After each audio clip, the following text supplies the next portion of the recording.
my daughter understanding the fact that she can rewind at the touch of a button to her favorite bit of Finding Nemo and watch the same whale bit consistently. Which bit? The Dory gets eaten by a whale. I'm very triggered by that. Look, Daddy! Yes, I know, you've watched it 27 times. Today. Hello and welcome to The Big Con, the podcast dedicated to demystifying and simplifying the world of strategy, exploring its impact on businesses and individuals who've either harnessed it for success or perhaps missed the mark. I'm Emily, Harvard degree candidate. And I'm Dale, big business nerd and self-proclaimed content aficionado. And we are bringing you in on the con, sharing the valuable lessons from both the failures and triumphs of those who've come before us. And Dale, you have a story for me today. Mate, do I have a story? And it's a chunky little OG big con case study, and it's about something that I hope a lot of our listeners will be aware of. For me, it's probably like the fifth. How many members in my house? The sixth member of my household in terms of how much it's used. And I'm talking about Netflix. However, yes. I'm going to take a particular flavor of this because Netflix, it's pretty odd to think of it, the big streaming giant, as a thing that's going to ruin Hollywood. But that's the general accusation that's thrown the way of this tech darling and household name. It's the relatively new kid on the block, and their approach to creating value, not through profits, but through shareholder growth, has turned the entire movie and TV industry completely on its head. And now the impact is being felt right across the industry. Actors and writers, they're striking and struggling. There's rumors about Disney trying to sell part of its media business because it's just gotten so bad out there. Now, this is a uniquely Hollywood tale. However, it's a bit of a fable around what happens when big tech comes to your industry and the disruption that can be caused. I've got some quotes from a Vulture article, publication that adds to the hyperbole of the situation, one of which laments that what has happened in this unfolding situation is a joint commitment by everyone in Hollywood to commit ritual suicide. And it described what has happened as a bit of it's the world's biggest Ponzi scheme. And sure, Netflix is kind of the root of all evil in this particular example, but the TV executives have played a significant role in this fiasco. And destruction of all things TV may be a step too far. From my lens, I can kind of see where they're coming from. Let's dig into it. Now we're going to tackle TV as a whole. We're going to give a basics of TV, and we're also going to dive deeply into Netflix. First up, full disclosure, as I often do in this space, I get really involved in the content, and I read the CEO's book, and it's very much an HR book, so Reed Hastings, and he wrote a lot of the material I read for this episode, and he describes Netflix as almost this like corporate nirvana. They've got transparency, they've got openness, hardworking individuals, talent density. So I need you to keep me in check for balanced journalism, Emily.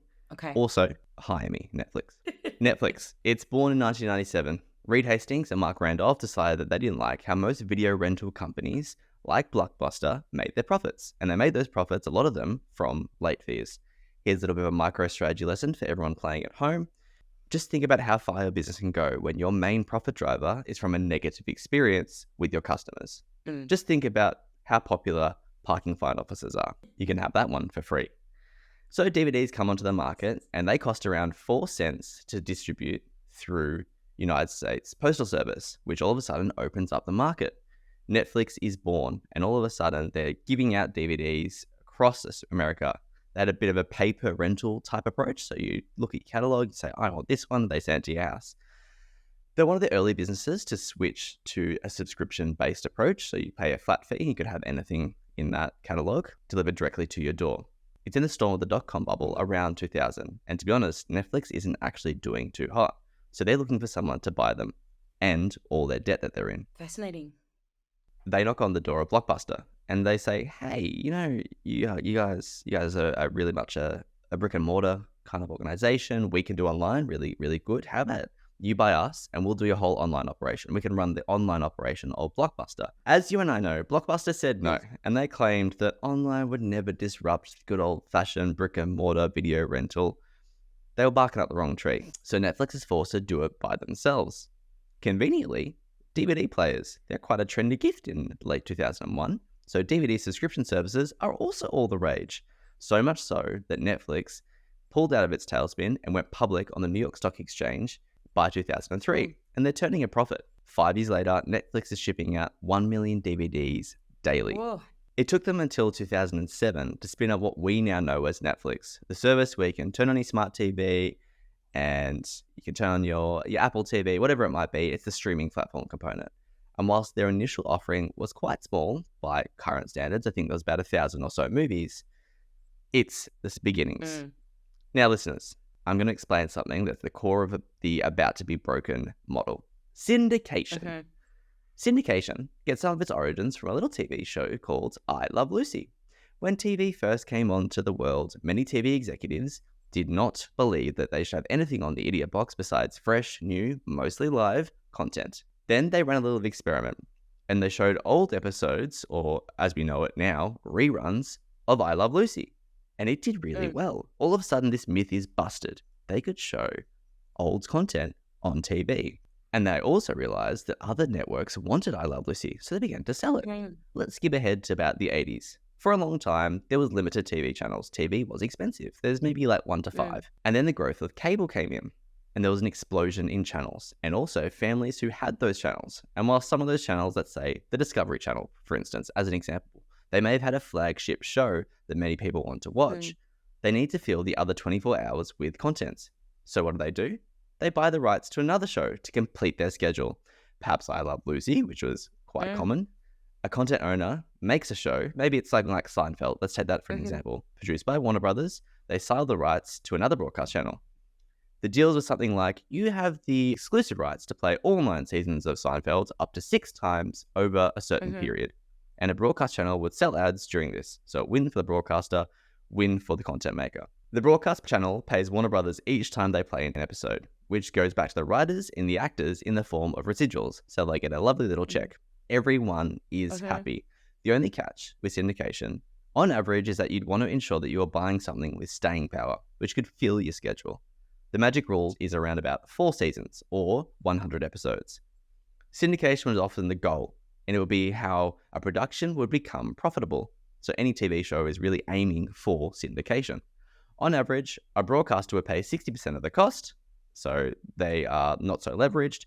The producers would need to cover the rest with the expectation or the hope that it was going to be so good it would get syndicated and run forever on various channels, and everyone gets paid each time it's watched in the form of residuals. For instance, as I mentioned, each time Seinfeld is played, a check would go to the actors and the writers. Jerry Seinfeld has made a lot of money off Seinfeld. Fun facts, if you consider, 1 in 5 shows barely get past 2 seasons. So the odds are not in your favor, but you're also incentivized to make good content. For the most part, it works, and it worked really, really well. People got very rich off this component. The content producers, because good content means recurring revenue. It works for the TV channels because they can pad out their content and their schedule around their sports and news and other flagship shows. The only real loser, in my opinion, in this space is actually the consumer. And they had to pay a bunch of money to get what they wanted. They needed to watch it on someone else's schedule, and sometimes it meant they were getting a whole bunch of other stuff they didn't need or want. So much crap on the telly. Yes, 100%. Let's return to Netflix. By 2012, they had begun spinning up deals with major studios and broadcasters, from Disney to Warner Brothers to 20th Century Fox, and everyone was happy because they could get their content on Netflix. At this stage, TV Land loved it because all of a sudden they could syndicate and sell anything. The 4 seasons, 100 episode rule didn't matter so much. Shows are cancelled after 1 season. They found a home on Netflix, which is really positive. Little nugget here was a top-rated TV show like Breaking Bad. Netflix gets the rights to the TV show and released it around the same time, so released all 3 seasons that had already been made around the same time that season 4 had debuted. AMC, who made the show Breaking Bad at the time, was actually contemplating cancelling Breaking Bad. But putting on Netflix actually doubled their viewership, and many now know led to an incredible 5th season. And something was coined called the Netflix effect, a phenomenon where some unknown show or TV star blows up overnight because all of a sudden it's on Netflix and everyone's watching it and they've got that staying power. The only difference is, instead of buying the rights to it being played on TV channel once or twice, Netflix pays the rights to stream it in an upfront deal, and someone can watch it indefinitely. I'm looking at my wife, who's on her 27th rewatch of Friends, also rest in peace, Matthew Perry. To use Seinfeld as an example, Netflix paid $500 million US, so a decent chunk of change, for a 5-year deal to have it on the platform. And so if you watch Seinfeld, I think I've gone through Seinfeld about 4 different times, but that $500 million is almost a flat fee. Yeah. Are you with me Yep. still? The stock price for Netflix in this buy other people's content and play it back phase remains relatively stable, and to be honest, lackluster in this time. Interesting. So Netflix decides to do something different. Original programming. They're looking at the cost to host all this content from other studios and broadcasters. It's a lot, and you can still watch it on other platforms, and we're trying to change consumers at this point. How can they further differentiate themselves as a company to show shareholder value? Well, also, the people who hold the original content sort of have the upper hand in every single negotiation. So, yeah, you can see why they wanted to move into a space where they may had more control over what they were broadcasting. It's a pretty much like, let's do what the other guy's doing. It's a very smart approach at this point. It starts with House of Cards, a show with Kevin Spacey, and it's very unlike regular TV, where it's one episode per week, usually around 8:30 in that primetime spot. All episodes are available straight away, one Friday night, and binging is born. You can watch an entire season in a day if you want. The entire industry was disrupted almost with one show. You may remember sitting with your family at 8:30 on Tuesday to watch NCIS or 6 p.m. to watch The Simpsons. The control that broadcasters had on a daily life was pretty much going to be disrupted. Yeah, even the when the ads would come on and one member of your family would go to the bathroom and you'd be going, it's on, come back. My daughter, understanding the fact that she can rewind at the touch of a button to her favorite bit of Finding Nemo and watch the same whale bit consistently is a privilege that I'm sure she'll never recognize, but I digress. Now, individuals can watch premium content whenever they want. No ads, on a massive variety of different devices, not just the TV. Plus, it allows content to change a little bit. A show may get cancelled or moved to a later slot in traditional TV because it needs to attract eyeballs. Netflix allows for something completely different. It's not tied to time slots or even time allotments. Netflix needed to sell was subscription numbers. Plus, they kept their viewership data really close to the chest. I'll quote the Vulture article here because I think it's quite good. Netflix overthrows the time-honoured orderliness of weekly schedules, giving viewers a brand new way to spend 13 consecutive hours. What's even scarier, Emily, is that our consumers, we love it. Yeah. So Netflix keeps at it. They announce more and more original content, exclusive content only viewable on the Netflix platform. Some believe it is the biggest spending spree in entertainment history. Between 2018 and 2021, it is estimated that Netflix spends roughly $85 billion Australian on original content. Investors are not treating Netflix like a traditional media company either. They see it like a Silicon Valley tech giant, like a Meta, an Apple, or one of those parent company of Google's Alphabet, where growth is the value. The Netflix market cap explodes, 20 billion to 100 billion. Wall Street laps it up. We enter what is called the golden age of television. Everyone is just trying to compete for eyeballs and attention. Absurd amounts of money are thrown about. Instead of a few new shows released yearly, there's a new TV show released weekly. The shows and movies are winning Academy Awards. Netflix signs multi-year partnerships with creators like the Game of Thrones guys, Shonda Rhimes, who's given us traditional media almost 2 decades of Grey's Anatomy. The rockets are on, and Netflix is just eating it up. However, things are about to get dicey. As we've seen repeatedly, when people are finding gold, others soon want in. So in 2017, Bobby Iger, CEO of Disney, announces the removal of Disney franchises from Netflix. He's getting rid of the Marvel content, he's getting rid of everything else that he's born off Netflix. HBO and Warner Brothers do the same thing. It's time for the giants to get in on the game. They're following the exact same rulebook pretty much. They release a streaming engine and they spend on content to get those subscription numbers up. Disney launches Disney Plus and spent the same $85 billion on original content in about 3 years, almost doubling the spend on Netflix. Jeez. Amazon gets in on the fun, spends an absurd amount to get the Lord of the Rings franchise, and produces some of the most expensive TV on record. And to be honest, it works. In a year where we're all stuck at home because of COVID, Disney Plus gathers subscribers quicker than you could say Mickey Mouse, and for a while takes the value of Disney stock from $100 to $150. Woof. Netflix, the streaming incumbent, it isn't sleeping, and it still added 36.6 million subscribers in the similar period. Spend. How are we feeling at this stage, yeah? Feeling like our Netflix may be slightly overwhelmed and also playing in a field of people that have original nostalgic content that they don't have to produce. They already have it to compete against Netflix. 2022.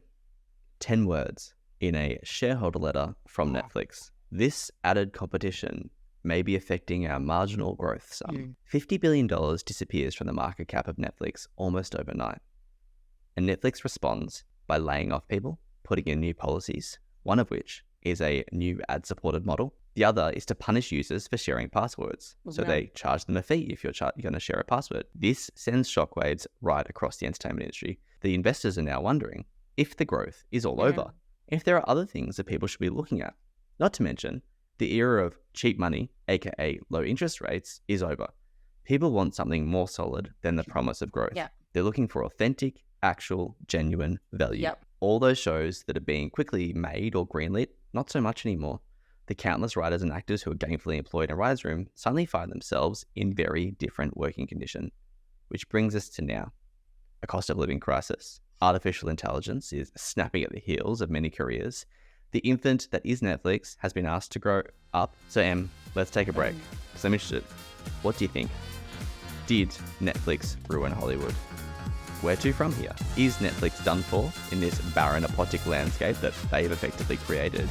And from a strategy lens, did anyone do anything wrong, and how do they get back to the road for recovery? Let's take a break. We're back. Ta-dam! Quote the Netflix intro. For Netflix, I'm going to spoil everything and say, listen, it's not over for them. Very recently, they've added a huge amount of subscriber numbers. And so, yes, they've come out and they've changed their pricing model in terms of there's now an ad-supported model, which a lot of companies look at and going, good old-fashioned ads, maybe that's the way to go for it. They've also increased their subscriber numbers quite a lot in a time where everyone else is losing subscriber numbers due to the fact of this password sharing crackdown that they've gone through. And their market value is now being highly praised. And sure, they went through a rough time, but they've seemed to be someone who's navigated that quite well. And one of the reasons I think for that is that they're adaptable, unlike some of the big companies. They're able to diversify, and they've been able to invest quite wisely in this space. Little factors around, people may be aware of actors and writers' strikes that have been occurring in this space. This has really damaged some of the traditional media companies that have been able to do press releases, etc., etc. I want to ask you, Em, did you feel the writer's strike at all? Was your favorite content? Were you able to watch that still? I think that's the thing. I've got a list of shows on the list that everyone says that they have that, oh yeah, I'll watch that, I'll put it on the list. I just went through that list and it's still got another 100 or so shows on it that I can go through. So in this strike period, sure, it was not good for traditional media, but Netflix added cash to their banks in this to spend and invest in other spaces. I think we need to dive into all these little bits and pieces because I think that you can look at the data. Yeah, Netflix is adding subscribers, but it's because of that password sharing thing. And I think it's interesting because people don't want to subscribe to Netflix. People are pissed off about it. But so then why are they? So why are they subscribing? And I think the answer is FOMO, because Netflix releases these, and we, especially in lockdown, we gained this really huge culture of if you didn't watch this thing. I mean, although to be fair, it was the same when I was a kid growing up. If you didn't watch Rove on a Tuesday night and you couldn't come in and you didn't know to school the next day and know all the jokes, you were completely out of it. So I had to beg my mum to let me watch Rove at 10 p.m. on a Tuesday night. I was in that party. I had to go to bed because I was a wee lad at the time, and everyone would be talking about the hilarious things that Carrie Bickmore was up to, and I had no idea. Exactly. And like we are from that generation where that was like traumatizing. So in lockdown, when Tiger King became this huge joke, all the memes were about it, all that kind of stuff, we had to watch Tiger King, and the only subscription service where it was available was Netflix. We live in a world where we need to keep up with that kind of stuff. So it'll be interesting, I think, Netflix's journey. I think that while they're not going anywhere anytime soon, and perhaps never, their situation is definitely precarious because this actor strike, while it hasn't sort of hit us really, we may start to see it down the line if it goes on for, well, it's ended, but we will start to feel the burn of that in so far as we won't be getting new content. I would actually add that I think I feel we'll feel the burn of it in our hip pocket. Mm-hmm. And it kind of goes back to what I was saying before around the consumer not being impacted originally. A lot of the tech players often provide a service to someone at a lower cost for consumers to get them in and get them trained on that space. If you think about back in the day when Uber came, it was quite cheap and it was the preferred option. And now we're at a space where, because cost of living is increasing, interest money's not free anymore, they're asking people to pay for the service that they're using at a commensurate rate. And so I think for the initial, the consumer is going to feel it at their hip pocket. And sure, there will be less content. I think that's something that's going to be occurring in that space, or less maybe quality content, or however might that go. But I think a lot of the time it's going to impact the consumer's hip pocket and make them choose between the 18 different streaming platforms one can own versus I'm just going to own Netflix. Also, it's going to start to feel really unfair as well, because the prices are going to keep going up and the content's going to be reduced. What I think the challenge is for Netflix and other streaming services like it is, and you alluded to it, is that we need to go from tech startup where growth is our game, and we need to move into established giant where consistency and a solid business model is our aim and the name of the game, so that our stakeholders start to look for different indicators for good performance. You can't grow forever. Won't happen. Given the way the world is going in terms of population, you probably can, but it won't be consistent in terms of sizable growth. And so I think Netflix's challenge, and a lot of the other streaming services, is going to be, can I have a consistent offering? Can I provide a point of difference? And that's probably going to be in content, or maybe it's in price. Amazon Prime is so cheap, and you get your delivery services for it. You can get cheap access to other streaming services through Prime.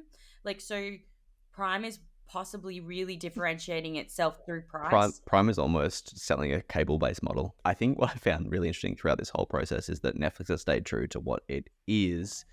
Sure, they've added games for some reason into their vertical that I won't riff on too much on that, and the MBA graduates who came in to do that. However, Netflix has stayed true to what they are, versus a lot of the other giants are going back to what they know works. For instance, Amazon has said they're packaging things in. Apple has a similar type of approach where they're packaging different services in. Ad-supported models is something that a lot of companies are going to. So Disney has recently released an ad-supported approach, as is Amazon about to do very soon. And so they're looking at the thing going, well, listen, ads sell money. In terms of the best partner in a media landscape is to sell advertisements. So let's go back to what works. And so there is some truth to that.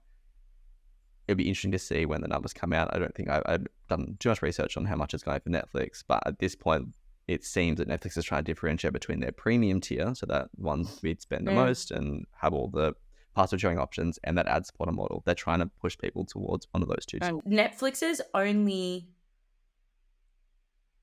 point of difference and its strength is in the fact that it was first, and it's almost like the staple. Like every person you might have 2 to 5 streaming services depending on how much TV you consume, but everyone has Netflix as part of that sphere. So, and I think it's because it was first, and we all got it first, and then it's stayed that way because they have shows that everyone's talking about because everyone has it.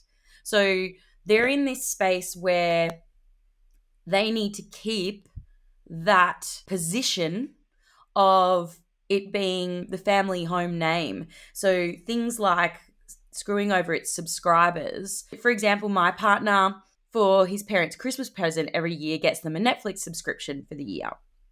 And then, of course, he used to use that subscription, but then now he can't, and his parents have Netflix and he doesn't have Netflix, but he pays for Netflix. Yeah. So he's like, oh God. And he refuses to get a second subscription, but then happy to use my Netflix when he comes over. But like, it's this thing where he's like, no, I'm not getting multiple subscriptions and I'm not doing all of this stuff because it's not worth it. I'll watch something else. I reckon he's in the minority. He definitely is, but everyone has that attitude, but they've subscribed anyway. Yeah, and I think that probably tells the fact that the consumer will get over it because there's a certain amount of, it's almost like providing a service in some capacity in terms of, well, if you want it, you can pay for it. That's how it is. I'm not saying this is right or wrong, but I feel like the consumer will eventually get over it in terms of, well, once the new status quo is understood, in that there is an ad supporter model that you can get Netflix, but you have to watch a few ads. It's just cost a bit, or you pay for it, and I think that's where we're moving towards in general. I with think a lot so of these too, services. but I also think there's a certain level of fool me once, fool me twice.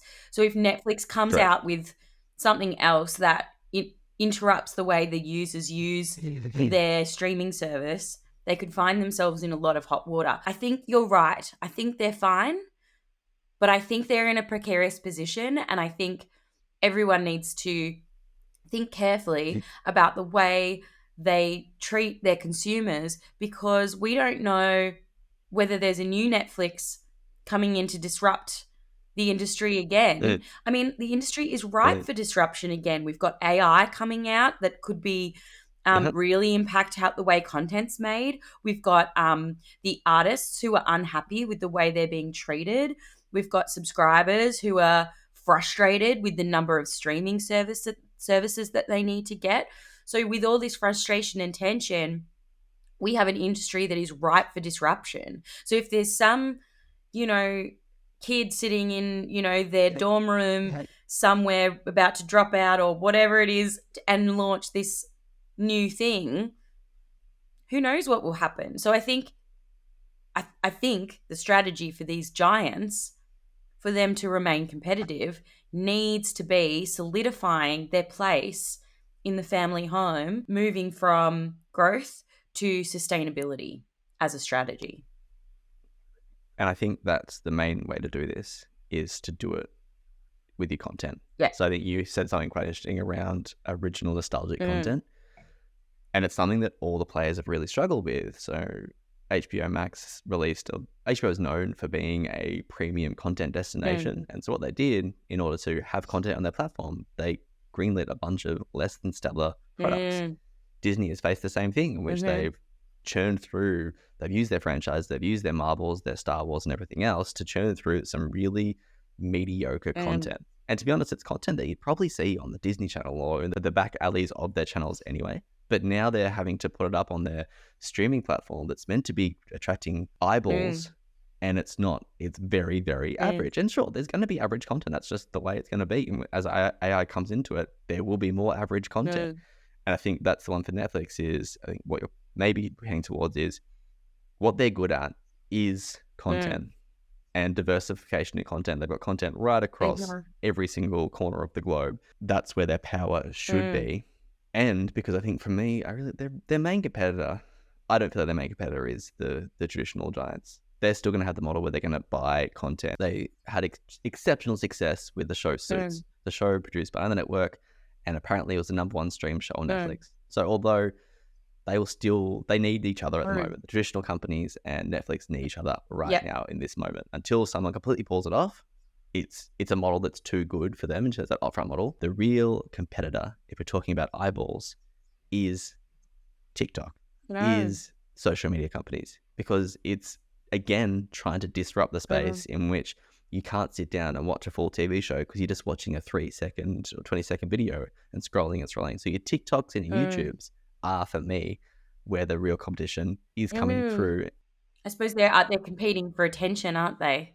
Correct. You can maybe be on Instagram and Netflix at the same time. You can do that, but you can't be on TikTok or YouTube and Netflix at the same time due to how... you can. I've proved it. but then you have to rewind and the you're getting Netflix. A lesser experience across all of them. 100%. One thing I'll say in regards to your upsetting consumers, I think when you've got a situation where you've got almost like a cartel of companies like this that have to make an unpopular decision, someone at some point is going to have to make, in order to progress from that growth mindset to a stable mindset, they're going to maybe make some unpopular decisions for a consumer. It's probably just around who goes first. And so, sure, Netflix was one of the first ones to go, We're going to punish users for sharing passwords and you have to pay a bit extra. We're going to introduce and add a supported stream. But everyone else has followed suit. And we've seen this in other spaces in terms of, I said, Uber is a good example in which they've had to put their prices up because petrol's more expensive, et cetera, et cetera. Or some of the food delivery companies, they've had to all get to a certain point of being equal. And so this is my fundamental disagreement with around the consumer will eventually pick what they're going for based on how good the service is. So it's probably an argument around having a good quality service because for the most part, all of those negative components around extra cost, punishing for password sharing may be shared across each platform.